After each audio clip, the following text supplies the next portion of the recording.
హైదరాబాద్ వేదికగా జరగనున్న miss world పోటీలు ప్రపంచాన్ని ఆకర్షిస్తున్నాయి. తెలంగాణ ప్రభుత్వం వీటిని ప్రతిష్టాత్మకంగా చేపడుతోంది.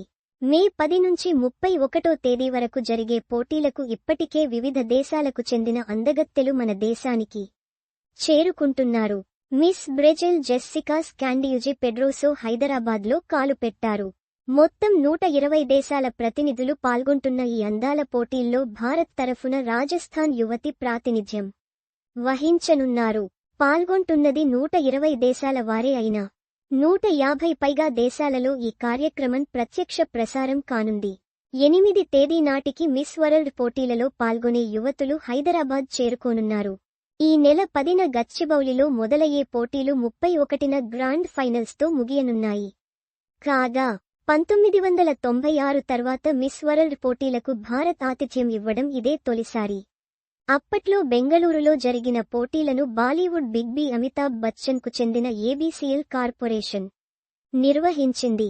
ప్రస్తుతం హైదరాబాద్లో జరుగుతున్న పోటీల విషయానికి వస్తే మిస్ వరల్డ్ కిరీటం ఎవరికి దక్కుతుందో అని ఆసక్తి నెలకొంది.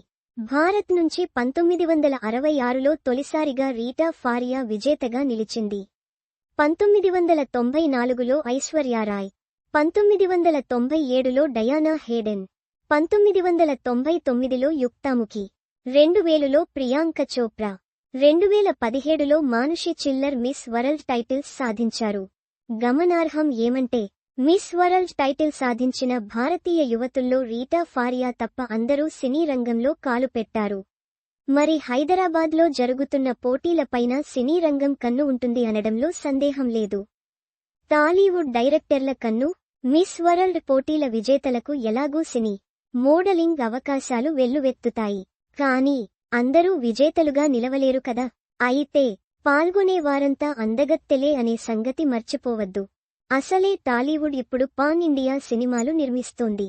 సందీప్ రెడ్డి వంగ వంటి తెలుగు దర్శకులు బాలీవుడ్ వరకు వెళ్లి సంచలనాలు రేపుతున్నారు.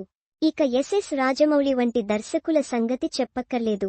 పలువురు టాలీవుడ్ దర్శకులు పాన్ ఇండియా స్థాయి సినిమాలు తీస్తున్నారు. తెలుగులోనే అనిల్ రావిపూడి వంటివారు అద్భుతమైన కామెడీ టైమింగ్తో సినిమాలు తీస్తూ ప్రేక్షకులను టైన్ చేస్తున్నారు. ఇలాంటివారి ఫోకస్ తాజాగా మిస్ వరల్డ్ పోటీలపై ఉంటుంది అనడంలో సందేహం లేదు. మరి హైదరాబాద్ మిస్ వరల్డ్ పోటీల నుంచి ఎంతమంది సినీ రంగంలో అడుగుపెడతారో చూద్దాం.